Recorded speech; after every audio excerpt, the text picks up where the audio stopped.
Hello everyone, DJ Aaron here. Yes, I am doing a show. And yes, it has been mostly a productive Friday. So if you guys are wondering, yes, it has been a most productive Friday. And yeah, it's been very interesting. After this show, I am going to give you guys a little bit of a studio tour and what changes I have made and stuff like that. So after this show, expect a little bit of a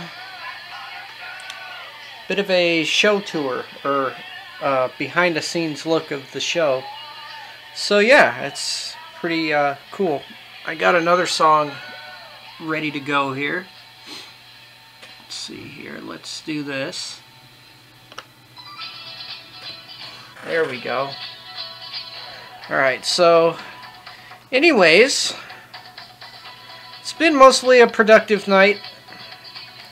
I had a little bit of an internet glitch a little earlier, but you know, we got things going again. But you know, sometimes things happen. But like I said, after this, after the show, I will be doing a little bit of a tour of the studio and stuff like that. So anyways, I will see you guys in the next clip. Alright guys, it's a couple days later because I didn't update this right away because, you know, the fact that I was so tired after the show Friday night that I just didn't update you guys on much of anything because, you know, to be honest, you know, I was really tired after the show. So if we look around, you guys will see a lot of the stuff that I use for the show and all that. This will be kind of like a little bit of a tour of things and all that cool stuff. You know, for some of the people who haven't seen a lot of the gear that I use, this is your big chance to, because I don't always do videos like this because the fact that you know, sometimes there really isn't much to make a video on. So we're gonna fire up this machine. This is an old HP Pavilion desktop from the year 2006, and it is currently running. If we look at the little splash screen, it is running Windows 8.1. Why run Windows 8.1, you guys ask? Well, it is a fast operating system, and very much so.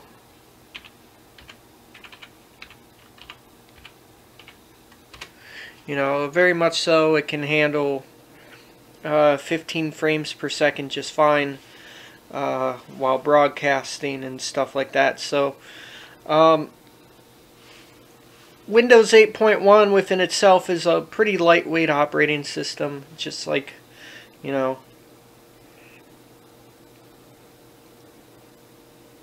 you know, just like a Linux OS or something like that. But you wouldn't want to compare Windows 8.1 to Linux because there's still a little bit of heaviness in there, just a tad bit. But anyways, this is pretty awesome because the fact that I run, you know, just plain FMLE and butt broadcasting tool, and yes, I said the word butt because it is right there. So if we open it up, this will enable me to broadcast straight to a audio only server, and I can stream it out on the web for you guys. If you guys heard of Rockin' Waves 11294, you guys probably you guys are probably correct because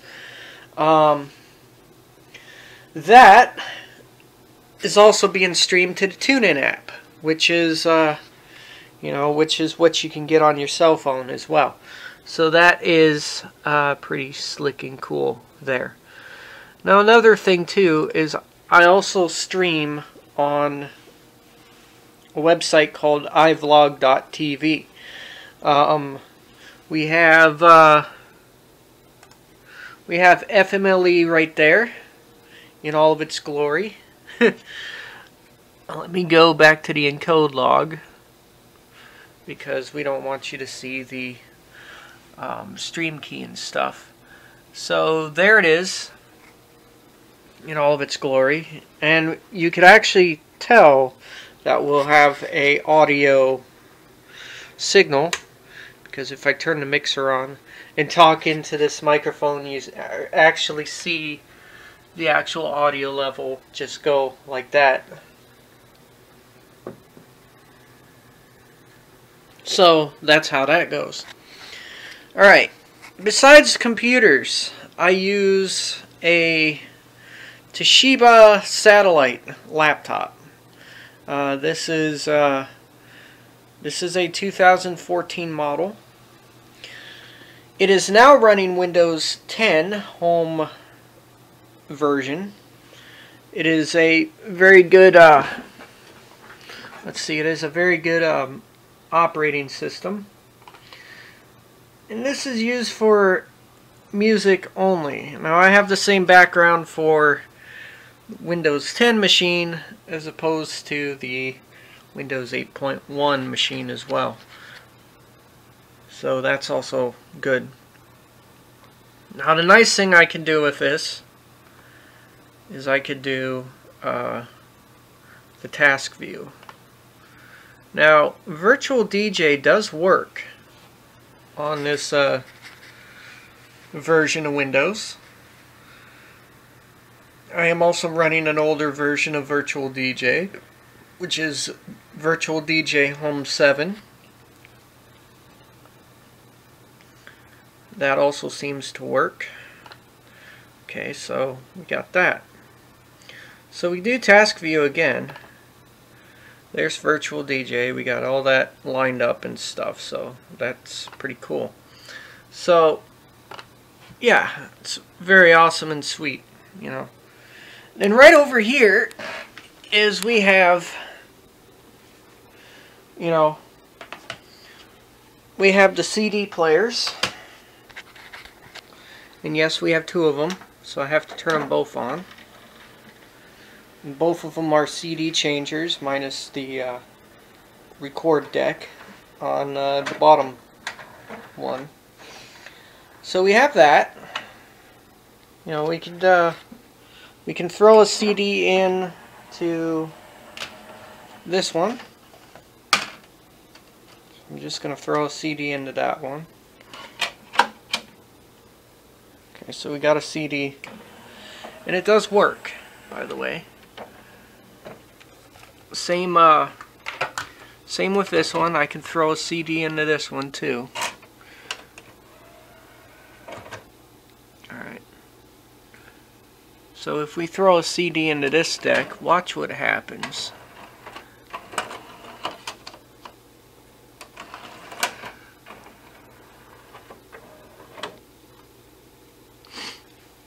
I believe it's going to work. Yeah, that works, but it won't work for long. But we have different CD players, and to queue up a certain song that I want, let's just say I want track number 17, I'll press the pause button and I'll press the play button. This will arm it and get it ready for playback. So there we go. And then when we press play, we are playing the track. So queuing things up on this CD player is rather easy. So I could go back to a certain track, click the display remaining time, and that's that, as far as I'm concerned, and that's how that works. So we got that. Gotta love CD changers, by the way. Alright, so close that. We have the Stanton turntable. I'm going to stop this and I'm going to take the dust cover off, and then I'm going to show you guys the total functions of this turntable. Okay everyone, I am back, and right here we have the Stanton STR8-60 turntable. It is direct drive, and the only way you can tell that it is direct drive is if I take the slip mat off, grab the platter like so. Hang on, I need both hands for this. Okay, if you look at that, that is a direct drive motor, but this thing is so dusty and dirty that I need to clean it eventually. So we get the platter.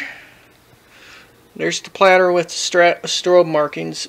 The reason why I took this off is, you know, you see the turntable that is off right now. You don't want to do this while it is on, because you do it while it's on, you have a risk of ruining the motor. So that's another reason not to do it while it is off. Another thing too, if you look on the underside of this platter, you can see that there is a ring around it. That is mainly for a belt. Now Stanton used parts from various components of their line, and they still have the belt pulley thing, or the belt ring, or whatever you want to call it, on the actual platter. I think this is kind of cool because this platter would actually be compatible with a belt drive turntable.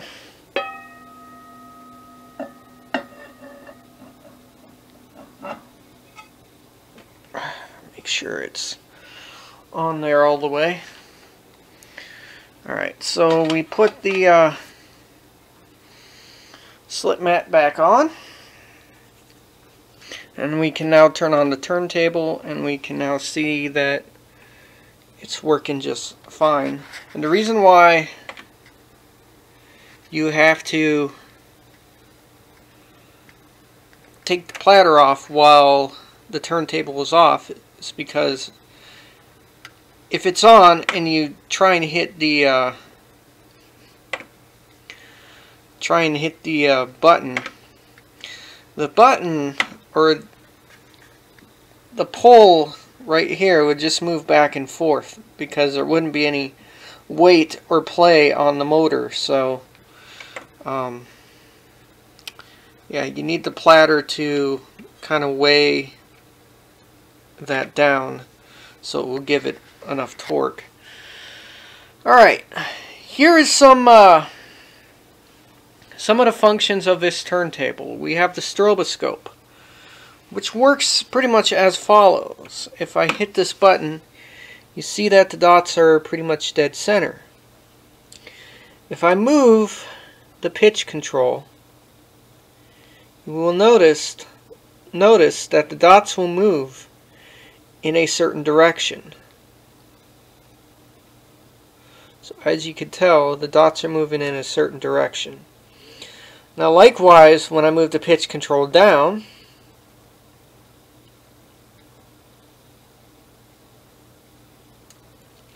it will center. You see these other ring of dots are moving in a rapid direction, which only the camera can pick it up. It isn't visible with the naked eye. The only one that's visible with the naked eye is this set of big dots, which is basically, when you move to 45, you see the bigger dots are now standing still, and the dots here and here and here and here are moving rapidly. Okay, so another thing is, you see this graph right here. The top line of dots are for 50 Hertz, which is for the UK. This set of dots right here is 60 Hertz, which is used for US and Canada. So, yeah, it's pretty much, you know, fixed straight from the factory, but there is a switch underneath that will step up the voltage to whatever country you live in. Alright, now moving on. We got the start-stop button. It does exactly what it does. You know, you put a record on, you can start it, etc. And to stop it, you just press stop. We got 33 and a third and 45. 45 is the bigger dots. 33 is the smaller dots.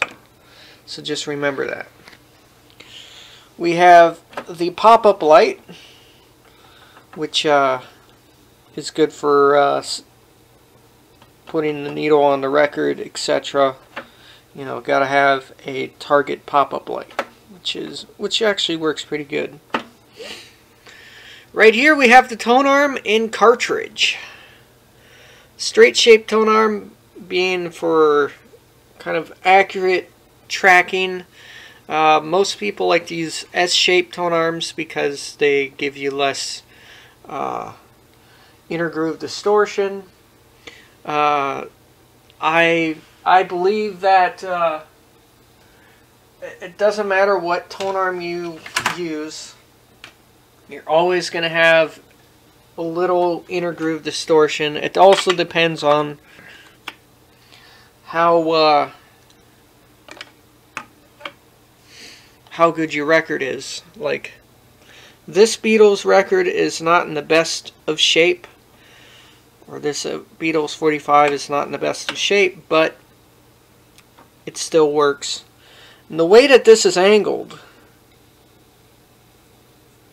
it is angled in such a way that it has its own overhang. So,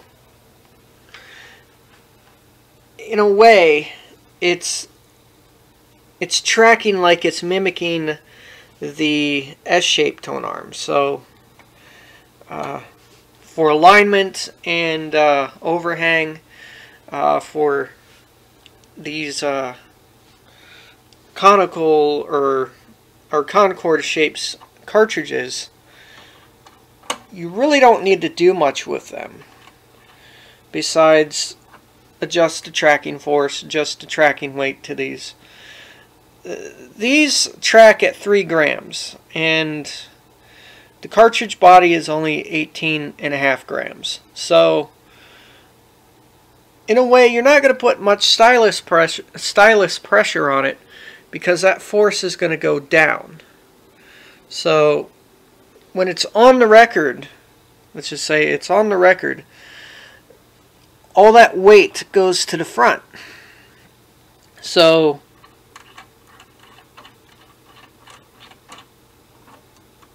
you know, all that tracking weight. Hang on a second, guys. I got to get this situated. Alright, I had to put the cartridge back on. Now, what I was talking about was all that force is going to go to the front of the cartridge. Fucking mic cable. All that force is going to go to the front of the cartridge. And that's going to be distributed to the front of the cartridge where the stylus is. So, if I put the needle on the record. So, with the 3 gram cartridge, all of it's going to go to the front. You know, it may be distributed and evened throughout the cartridge, but a lot of your weight's going to go to the front of the cartridge, especially with these Concord cartridges. A lot of your weight's not going to be back here. A lot of your weight's going to be up front. So, with a cartridge like this, you're going to have less chance of wearing out your records because, for one, it is a longer cartridge body than what other cartridges are. You know, I like the Concord cartridges because they're easy to change and you don't have to use screws at all to mount them to a head shell or what have you. So it's already pre-aligned for you and all that stuff. So you don't have to align it. You don't have to do much. For straight arms, these Numark cartridges work great because, you know, I love it. You know, it's a CC-1 cartridge. Works pretty good for DJing and for regular listening. And it does work pretty well, so, you know, it works. That's all I could say. And I will be right back. Nature calls, and I will continue this video with the magic of video editing. Okay, moving on. We have this old Sony audio system. This is a AV receiver. Now this will not be here when I do another update video. If you guys didn't know, I am getting a amplified PA speaker, active PA speaker. So this receiver won't be here. Well, yeah, it does good for a lot of different things, you know, other than monitoring the audio for the show. But it is really cool, you know, to still own something vintage and it still works really well as well. So, you know, this is what amplifies the studio for now.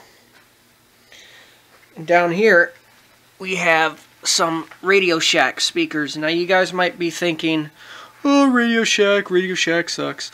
Well, these speakers have lasted a hell of a lot longer than any other speaker that I've had before, so it really isn't much of a big deal to own a Radio Shack product, and it still works. I just need to clean the woofers out. I just need to clean the woofer and the tweeters out eventually, and they'll be good to go. And then right here we have the old Radio Shack 3-channel mixer. This is listed under their PA and sound portion of their catalog. I mean, it was listed under it.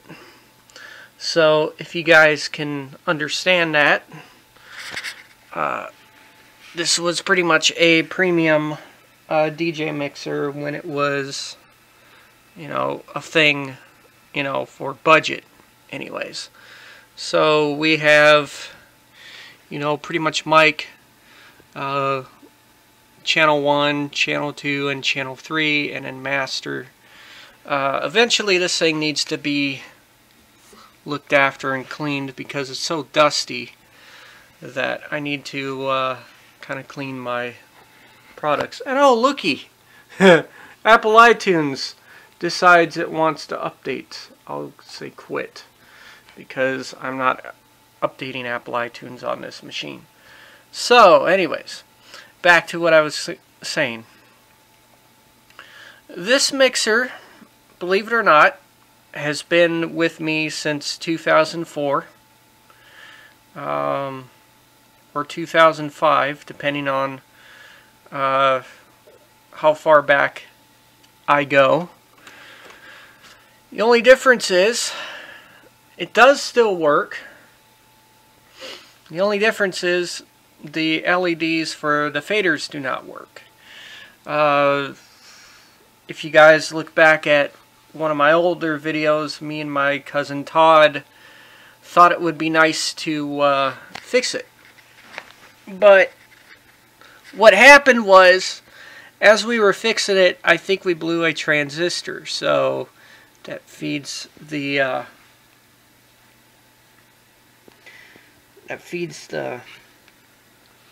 LEDs. So yeah, that is pretty much a no-go for that part of the deal. But it has a 7-band equalizer, and that equalizer is actually being used. I can turn that off because any equalization that goes into this system can be modified by the main mixer, which I'll show you guys in a minute after I get up off the fucking floor. Oh boy, I have to sit down just for this deal.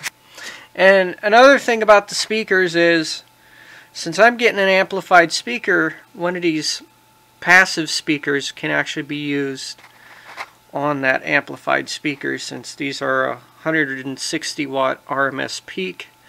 Not RMS peak, but I think the RMS is about 75, about the same as the active speaker that I have. 160 watt peak. So that's gonna be cool. I believe it's 75 watts RMS. I'll have to look at the specifications for that. So let me get up off the floor. I will continue the video after I get up off the floor. We are back, and I got two more things to show you guys. Right here, we got the Sony disc. It's that Sony mini disc Walkman. As you guys can tell, I had a little accident with it, and a power adapter fell right on it. But don't worry, this still works just fine. Nothing's wrong with it. It still works. And then I got a whole bunch of mini discs right up here that I use and play on the show as well. There's the web camera. Hello! Hello! I can see the Apple iPod logo on FMLE. So anyways, moving on, we got this lovely Alto Professional ZMX 862 professional sound mixer. Now you guys might be thinking, why would I ever want to run a professional sound mixer on a live stream? Well, for one being, you have more control over the inputs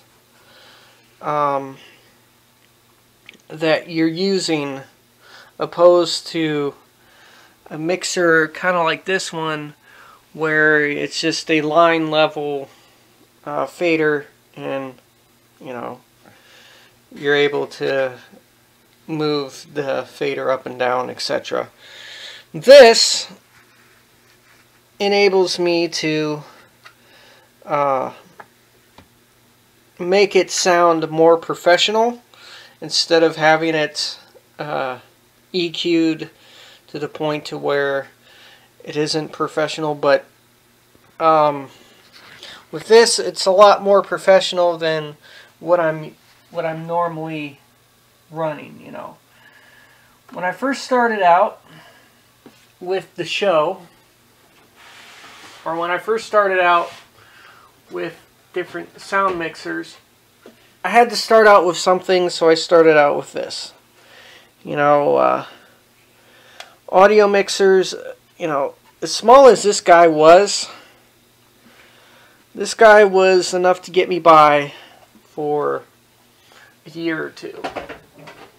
So when you think about it, when you upgrade to something that's a little bit better than what you've originally wanted, then it makes all the difference in the world. Now, this is a 6-channel mixer opposed to that 5-channel I showed. The reason being, you got 2 mono inputs and then two sets of stereo inputs, and those seem to work the best. Now I have the line level mixer plugged into, let's just say, the aux input. So I have a lot more flexibility opposed to what I had before with the flexibility. So either way, I still have more flexibility with the sound that's coming from this guy opposed to coming from this other guy when I started out. You know, look how small this guy is in comparison to this guy. This guy has the big volume knob, which did pretty good, let me tell you. It did pretty good for the longest time because I was able to do the show just off of this little guy. This little guy is about roughly almost the size of my hand. And this guy is much bigger because, unfortunately, when I wanted to do the show and I had to keep doing the show, I did it with a mixer like this. Now this is a good mixer to start out with if you are starting out in live streaming. I would do that. When I started live streaming, I had only this DJ mixer. After that, I wanted to go more professional, so I went on to something like this and all that. And to go on to something more professional, in my opinion, is actually a lot better than sticking with almost consumer grade DJ mixers, because when you think about it, you're going to get more of a better sound out of something like this than you are out of this. This is great just for DJ gigs, but when it comes to live studio stuff, then it comes down to these mixers right here. This one's pretty much going to be used for pretty much field mixing when you think about it. There really isn't much to this little guy right here. There really isn't much to this. The reason why I went for this little guy is, you know, at the time it was affordable. You know, I didn't have much money. So I decided, well, I'm going to get this little guy and start out with that at first. It's a great mixer, don't get me wrong, it's a great mixer, but at the time it fit my budget and it worked well.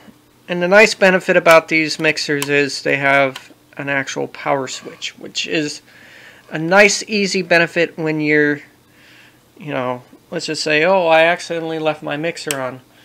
You know, it's, you know, having a power switch with phantom power. Okay, so phantom power is integrated in with this switch. So, you know, it doesn't matter if, you know, you have it on or off, blah, blah, blah. So, this is a great mixer for, you know, just starting out. If you're a live stream DJ and you want to get your stream up and going, this is a guy, this little guy works, you know, works really well. It's got your basic aux input, just like you know, any other mixer does. But the only difference is your aux is not controlled by a separate volume control like the other model is. It is controlled by your main level. I had to deal with that for quite a while when I was starting out. And I didn't like it very much because the fact that, you know, something being so small. You only get a 2-band equalizer for the mic channel. These are non-EQ'd channels. You only get a balance with these. But, you know, for getting my stream back up and running, stepping into pro sound for the first time on the show, this was a good mixer for the price that I paid for it and all that stuff.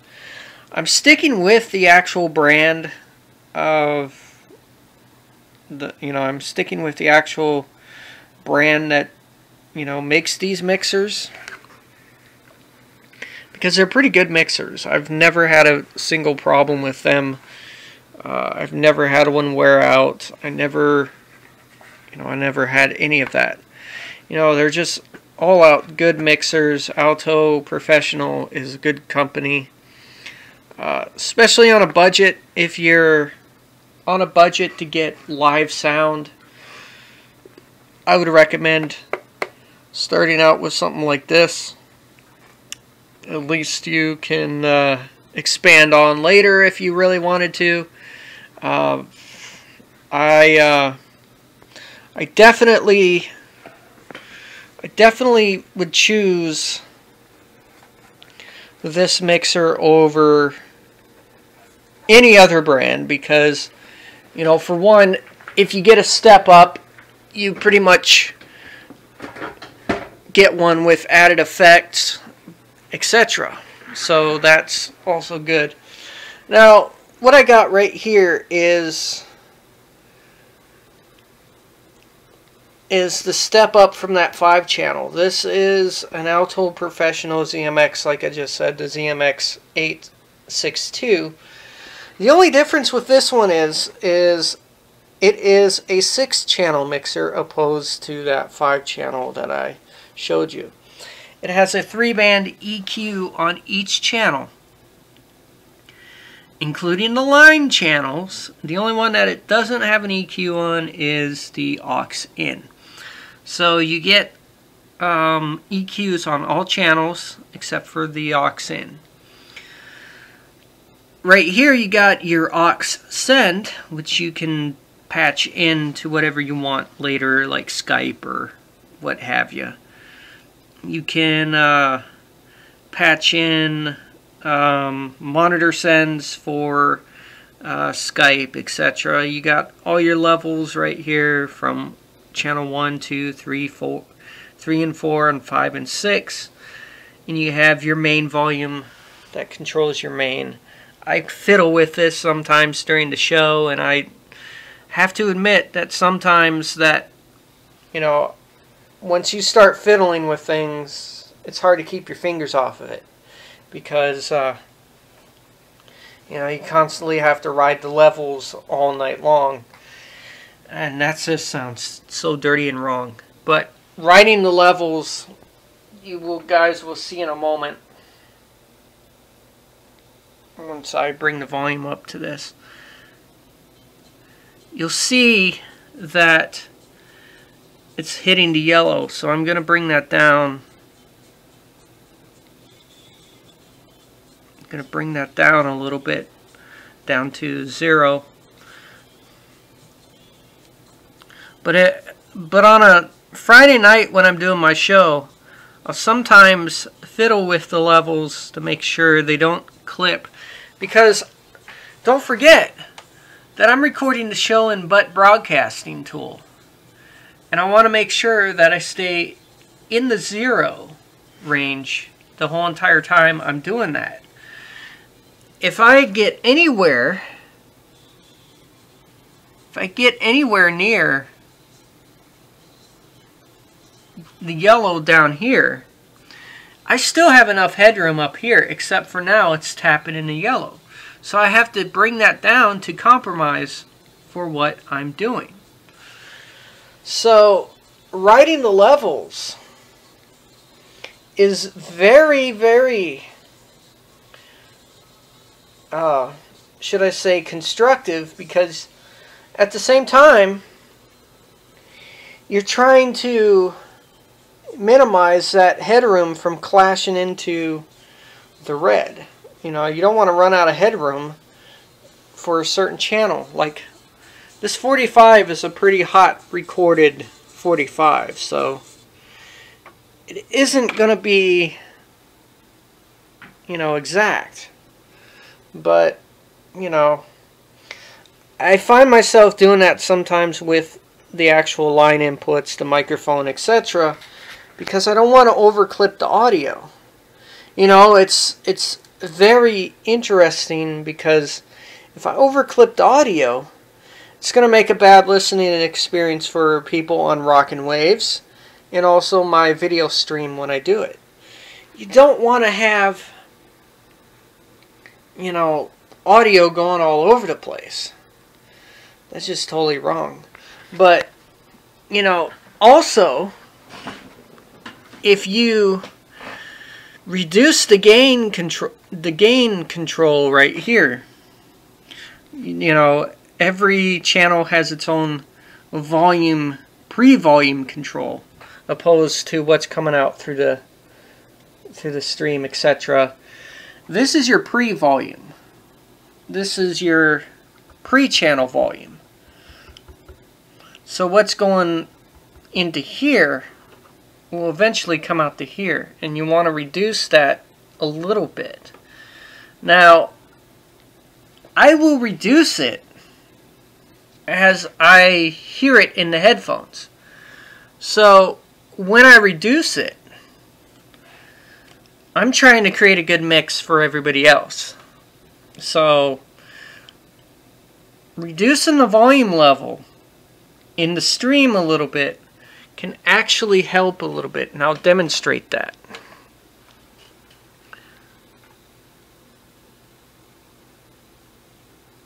I will demonstrate that here.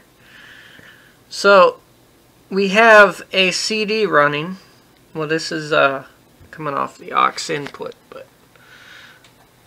I'm going to take that very same CD, or I'm going to take a CD, I'm going to put it in here.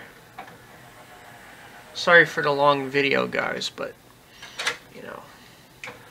Alright, I'm going to take a CD, I'm going to throw it into the changer. So this is what it's like every Friday, if you guys are catching my drift. Alright, so I'm going to take a song. Go track number 11. Alright, we're going to take a certain song and we're going to just fiddle with it. Because if you guys know that if you're live streaming and your computer has a higher line-in output than other computers, you're going to have to fiddle with this. You're really going to have to fiddle with it, because every time that you know, look up there, you're going to have to fiddle with it. Okay, just get the suitable level that you want. So like now, I can bring that volume up a little bit more, but then I can drop it down a little bit more. Okay. So now we got a perfect level. We're not overdoing it. And actually we're staying about quite level, actually. But anyways, guys, that is kind of it for this video. This kind of turned into a kind of a lesson for you people. But anyways, that is kind of it for this video. Peace out, and practice, and enjoy. And I might give you guys an Easter egg. Hi, kitty. Hi, jeez. Oh, boy. Kitty just runs right off. Anyways, guys, that will be it for this video. And, yeah. See you all later.